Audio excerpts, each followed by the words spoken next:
ഉരുൾപൊട്ടൽ ദുരന്തത്തിൽ കാണാതായവർക്കായി സൂചിപ്പാറ സൺറൈസ് വാലിയിൽ തെരച്ചിൽ തുടരുകയാണ്.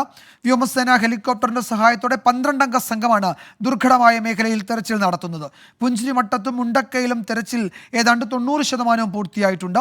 എന്നാൽ തിരച്ചിൽ ഉടൻ അവസാനിപ്പിക്കില്ലെന്ന സൂചനയാണ് സർക്കാർ വൃത്തങ്ങൾ നൽകുന്നത്. ശ്രീജിത്ത് ശ്രീകുമാരൻ വിവരങ്ങൾ നൽകും. സൂചിപ്പാറയിലെ ദൗത്യം ശ്രീജിത്ത് എങ്ങനെ പുരോഗമിക്കുന്നു? ഒരുപക്ഷെ എനിക്ക് തോന്നുന്നത് ഇന്നിപ്പോൾ ആ പരിശോധന നടത്താൻ ആദ്യമായി അവിടേക്ക് ഒരു സംഘം എത്തുകയാണ്. അവിടെ നിന്നും പ്രധാനപ്പെട്ട വിവരങ്ങൾ നമ്മൾ പ്രതീക്ഷിക്കുന്നുണ്ട്. എന്താണ് വിശദാംശങ്ങൾ? വിജയകുമാറിന് അറിയാം, ഏറെ ദുർഘടമായൊരു മേഖലയാണ്. നടന്നോ അല്ലെങ്കിൽ മറ്റൊരു തരത്തിലോ എത്തിപ്പെടാൻ കഴിയില്ല. നമുക്കറിയാം, ചാലിയാറിൽ നിന്ന് ഒരു രക്ഷാപ്രവർത്തക സംഘം അവിടേക്ക് കയറി പിന്നീട് അവരെ എയർലിഫ്റ്റ് ചെയ്യേണ്ട ഒരു സാഹചര്യമൊക്കെ വന്നത് ഈ മേഖലയിൽ നിന്ന് തന്നെയാണ്. അതുകൊണ്ട് തന്നെയാണ് കൃത്യമായ രീതിയിൽ ഒരു ഹെലികോപ്റ്റർ ഉപയോഗിച്ചുകൊണ്ട് സേനയുടെ ഒരു സാന്നിധ്യത്തോടുകൂടി ഉള്ള ഒരു തെരച്ചിൽ എന്ന തരത്തിലേക്ക് മാറിയത്. അതുകൊണ്ട് തന്നെ ഇത്രയും വൈകിയത്. എന്തായാലും നമുക്കറിയാം, കള്ളാടിപ്പുഴയും അതുപോലെ തന്നെ ചൂരൽമലയിൽ നിന്ന് വരുന്ന പുഞ്ചിരിമട്ടത്തു നിന്നൊക്കെ വരുന്ന പുഴയും സംഗമിക്കുന്ന ഒരു പ്രദേശമാണ്. ഈ മേഖലയിലൂടെയാണ് പിന്നീട് ചാലിയാറിലേക്കാണ് ഈ പുഴ ഒഴുകി പോകുന്നത്. അതായത് 3 പുഴകൾ ചേരുന്ന ഒരു പ്രദേശം എന്ന് വേണമെങ്കിൽ നമുക്ക് വിശേഷിപ്പിക്കാം. ആ മേഖലയിൽ എന്തായാലും നിരവധി മൃതദേഹങ്ങൾ അടിഞ്ഞിട്ടുണ്ടാകാമെന്നൊരു കണക്കുകൂട്ടലുണ്ട്. അതാണ് കൃത്യമായൊരു സേഫ് ലാൻഡിംഗ്. അവിടെ മുഴുവൻ നമ്മളിപ്പോൾ ആകാശ ദൃശ്യങ്ങൾ നമുക്ക് ലഭിച്ചിട്ടുണ്ട്. അതിൽ മുഴുവൻ പാറക്കഷ്ണങ്ങളാണ് അവിടെ വന്ന് അടിഞ്ഞിരിക്കുന്നത്. അതായത് പുഞ്ചിരിമട്ടത്ത് നിന്ന് പൊട്ടിയ ഉരുളിന്റെ ബാക്കി പത്രം, ആ ചൂരൽമലയും അതുപോലെ തന്നെ മുണ്ടക്കയും ഒക്കെ എടുത്തു കൊണ്ടുവന്ന ആ പാറക്കഷ്ണങ്ങൾ പൂർണ്ണമായി വന്ന് അടിഞ്ഞ പ്രദേശമാണ്. അപ്പോൾ ഇവിടെ മൃതദേഹങ്ങൾ ഉണ്ടാകാമെന്നൊരു കണക്കുകൂട്ടലുണ്ട്. അതാണ് കൃത്യമായ രീതിയിൽ ഇവിടേക്ക് ഒരു പരിശോധന നടത്തിയിരിക്കുന്നത്. 12-അംഗ സംഘം ഒരു 11 മണിയോടുകൂടി ഈ പ്രദേശത്തേക്ക് ഇറങ്ങിയിട്ടുണ്ട്. അവർ ആദ്യഘട്ടത്തിൽ കാലാവസ്ഥ കുറച്ച് പ്രശ്നമൊക്കെ ഉണ്ടായിരുന്നു. പിന്നീട് കാലാവസ്ഥ തെളിഞ്ഞതോടുകൂടി ഈ 12-അംഗ സംഘം അവിടെ ഇറങ്ങി എല്ലാ മേഖലയിലും പരിശോധന നടത്തുന്നുണ്ട് എന്നാണ് ഇപ്പോൾ നമുക്ക് സേനയിൽ നിന്ന് ലഭിക്കുന്ന വിവരം. എന്തായാലും ഇതുവരെ മൃതദേഹങ്ങൾ ഏതെങ്കിലും ലഭിച്ചോ അല്ലെങ്കിൽ ഏതെങ്കിലും തരത്തിൽ മനുഷ്യ ശരീരഭാഗങ്ങൾ ഏതെങ്കിലും ലഭിച്ചോ എന്ന കാര്യത്തെക്കുറിച്ചൊന്നും തന്നെ ഒരു വ്യക്തത ഇതുവരെ വന്നിട്ടില്ല. എന്തെങ്കിലും ലഭിച്ചു കഴിഞ്ഞാൽ ഉടൻ തന്നെ വയർലെസ് സെറ്റിലൂടെ വിവരം അറിയിക്കുകയും അങ്ങനെ ആ മൃതദേഹമോ ശരീരഭാഗമോ എന്തായാലും അത് എയർലിഫ്റ്റ് ചെയ്യാൻ കഴിയുമെന്നാണ് അറിയിച്ചിട്ടുള്ളത്.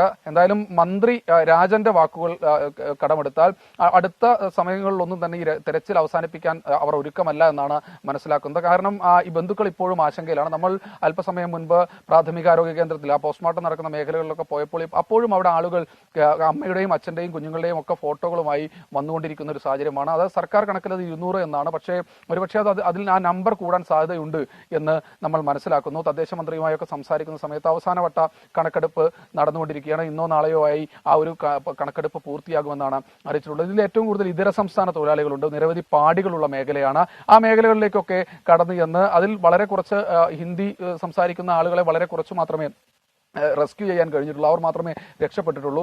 കൂടുതൽ തൊഴിലാളികൾ ഉണ്ട് എന്ന് അവർ തന്നെ പറയുന്നുണ്ട്. അപ്പോൾ അവരുടെ നമ്പർ എത്രയാണ് എന്ന് ഉടമകളിൽ, ഇവർ തൊഴിലെടുത്ത എസ്റ്റേറ്റിലും അതുപോലെ തന്നെ മറ്റ് സ്ഥലങ്ങളിലെയും ഉടമകളിലൊക്കെ അവരിൽ നിന്നൊക്കെ വിവരങ്ങൾ ശേഖരിക്കേണ്ടതുണ്ട്. അവർ പലരും ഇതിൽ കാണാതായവരുണ്ട്, മരിച്ചവരുണ്ട്. അതൊക്കെയാണ് ഏറ്റവും ദുർഘടമായ കാര്യം. എന്തായാലും അതൊക്കെ പൂർത്തിയാക്കുമെന്ന് തന്നെയാണ് അറിയിച്ചിട്ടുള്ളത്. എന്തായാലും തെരച്ചിൽ തുടരും. പുഞ്ചിരിമട്ടത്തും അതുപോലെ തന്നെ മുണ്ടക്കയിലും ഏതാണ്ട് 90% തെരച്ചിൽ പൂർത്തിയായി എന്ന് പറയുമ്പോൾ പോലും ഈ ചൂരൽമല മേഖലയിൽ ഇപ്പോഴും മൃതദേഹങ്ങൾ ലഭിക്കാൻ, ശരീരഭാഗങ്ങൾ ലഭിക്കാനൊക്കെ സാധ്യതയുണ്ട് എന്ന് മനസ്സിലാക്കുന്നു. കഴിഞ്ഞ ദിവസം 2 ന്യൂ വില്ലേജ്, ചൂരൽമല ന്യൂ വില്ലേജിൽ പരിസരത്ത് വെച്ച് 2 മൃതദേഹങ്ങൾ കണ്ടെത്തി. അതൊരു സ്ത്രീയുടെയും പുരുഷന്റേതുമായിരുന്നു. ആദ്യഘട്ടത്തിൽ ഈ 2 പേരെയും തിരിച്ചറിയാൻ ഈ ഒരു ഘട്ടത്തിൽ സാധിച്ചിട്ടുണ്ട് എന്ന് മനസ്സിലാക്കുന്നു. എന്തായാലും വലിയൊരു തിരച്ചിൽ ഒരു ഭാഗത്ത് നടക്കുന്നു. ഇനി അടുത്ത ഘട്ടം എന്ന തരത്തിൽ ഈ തരത്തിൽ സ്കൂളുകൾ തുറക്കണം, അത്തരത്തിലുള്ള കാര്യങ്ങളിലേക്ക് കടക്കണമെന്നാണ് സർക്കാർ അറിയിച്ചിട്ടുള്ളത്. അതിനുവേണ്ട നടപടിക്രമങ്ങളിലേക്ക് കടക്കുകയാണ്. ഇനി 2ാം ഘട്ടമാണ്. പക്ഷേ തിരച്ചിൽ ഒരു ഭാഗത്ത് തുടരുമ്പോൾ തന്നെ റീബിൽഡ്, ഇവരുടെ അടുത്ത കാര്യങ്ങൾ എങ്ങനെയാണ്, വാട്ട് ഈസ് നെക്സ്റ്റ് എന്ന ചോദ്യത്തിലേക്ക് കൂടി സർക്കാർ കടന്നിരിക്കുന്നു എന്ന് വേണം നമ്മൾ മനസ്സിലാക്കാൻ. വിജയകുമാർ.